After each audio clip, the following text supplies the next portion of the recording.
చిన్న నల్ల బుడ్ హెలికాప్టర్ అంట ఇది. ఇక ముద్దుకున్నది, ముట్టుకుంటే కూడా మంచిగా ఉన్నది, కారు లెక్కనే ఉన్నది, చెక్కున మెరుస్తున్నది, మన ముఖం మనకు కనబడుతున్నది ఇలా చూసుకుంటే. ఇగో మంచిగా ఉన్నది, తలుపు గిట్ల తెరిచిండ్రు. 1 2 3 4 5 మొత్తం 5 సీట్లు ఉన్నాయి ఇలా. ఒకటేమో పైలట్కి, మిగిలిన 4 ఏమో కూర్చునేటోళ్ళకు. దీంట్లో అంట గంటకు 1,50,000 కాడికి ఛార్జ్ పడుతుందంట. 4 కూకొని పోవచ్చు. ఇప్పుడు వ్యాపారాలు చేసుకునేటోళ్ళు ఉంటారు కదా, బిజినెస్ వాళ్ళు ఓనికే షార్టెడ్ ఫ్లైట్ అంటారు కదా, అగో అది ఇది. గంటకు 1,50,000 ఛార్జ్ చేస్తారంటే మీదికించి మళ్ళీ టెక్స్లు బీక్స్లు అన్నీ పడతాయి. అంటే 4 కూకునేదే కొనుక్కోవాలని. అంటే ఇదేమో 25 కోట్ల కాడికించి 28 కోట్ల కాడి దాకా కొనుక్కోవచ్చు. మన ఇంటెనక పెట్టుకునేంత జాగలనే ఉన్నది, చిన్నగానే ఉన్నది, పెద్దగా లేదు, చిన్నగా ఉన్నది. ఒక 200 గజాల జాగుంటే పెట్టుకోవచ్చు ఇది. కానీ ఎగరనిక జాగ ఎక్కువ కావచ్చు. బాగున్నది, ముద్దుగా, సీట్లు గిట్ల మంచిగా ఉన్నాయి. ఇగో షిప్స్ అని దీని పేరు. ఈ రంగులు అదేమో మొత్తం నల్లగున్నది, ఇదేమో తెల్లగా పచ్చగా ఉన్నది, మంచిగా ఉన్నది. ఇంట్లో ఇట్లా 1 2 3 4 సీట్లు ఉన్నాయి, 5 సీట్లు ఉన్నాయి. ఒకటేమో డ్రైవర్ నడిపించే సీటు, మొత్తం 6 ఉన్నాయి.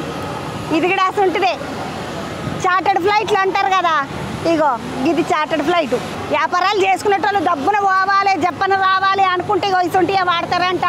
పెద్ద వాళ్ళు ఇళ్ళల్లో ఇవి కొనుక్కొని ఇట్లా పెట్టుకుంటారంట. చిప్స్ అను దీని పేరు.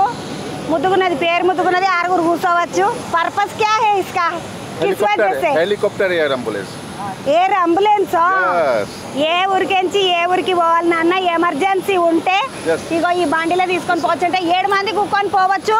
ఒక మనిషిని పడుకోబెట్టి మంచిగా వాళ్ళకి కావాల్సినవి అన్ని ఎమర్జెన్సీ కిట్లు బిట్లు ఉంటాయి కదా, ఆక్సిజన్ అంతా పెడతారు. అవన్నీ ఉన్నాయి.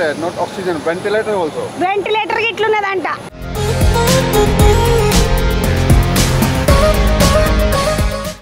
పోయి మిల్ల గిట్ల వంగే పోవాలి. Defibrillator, ventilator, stretcher, monitor, oxygen, section, cardiac monitor, everything. Monitor ఉన్నది, వెంటిలేటర్ ఉన్నది, ఆక్సిజన్ ఉన్నది, ఇంట్లో ఎవ్రీథింగ్ ఉన్నదని చెప్తున్నాడు ఈసారి. ఇగో ఆక్సిజన్ మిషన్, వెంటిలేటర్ మిషన్, ఇగో ఇవన్నీ ఉన్నాయి. ఇవన్నీ పెట్టుకొని దూరం తీసుకుపోవాలంటే కూడా ఇంట్లో తీసుకొని పోవచ్చు, భయం ఏం లేదు. ఏడికన్నా తీసుకుపోయి మళ్ళీ ఆరోగ్యం చూపించడానికే తీసుకొని పోవచ్చు అని చెప్తున్నాడు. ఎమర్జెన్సీ ఉంటుంది కదా, ఎవరికైనా పానం మీదకి వచ్చినప్పుడు ఇగో ఇలా పట్టుకొని పోవచ్చు. మంచిగా ఉన్నదన్న. అచ్చా హై. కిధర్ సే హై ये केरला से है। केरला से? केरला के వచ్చిందంటే ఇది दिल्ली बेस्ड केरला में सर्विस है सब जगह. आप ये जहाँ भी रिक्वायरमेंट होगा वहाँ जाएगा. ఇసుంటి వాళ్ళకి ఎసుంటి కష్టం వచ్చినా మామూలు మనసంటి కామన్ పర్సన్ ఉంటాడు కదా, ఊళ్ళల్లో ఉండే పబ్లిక్ అయినా ఇట్లా ఏమన్నా ఎమర్జెన్సీ ఉంటే దబ్బుకుని తీసుకుపోవాలని అంటే ఇగో ఈ బండిలా ఎక్కించుకొని వాళ్ళకు ట్రీట్మెంట్ చేసుకుంటూ తీసుకొని పోవచ్చు అని చెప్తున్నాడు ఆ తమ్ముడు.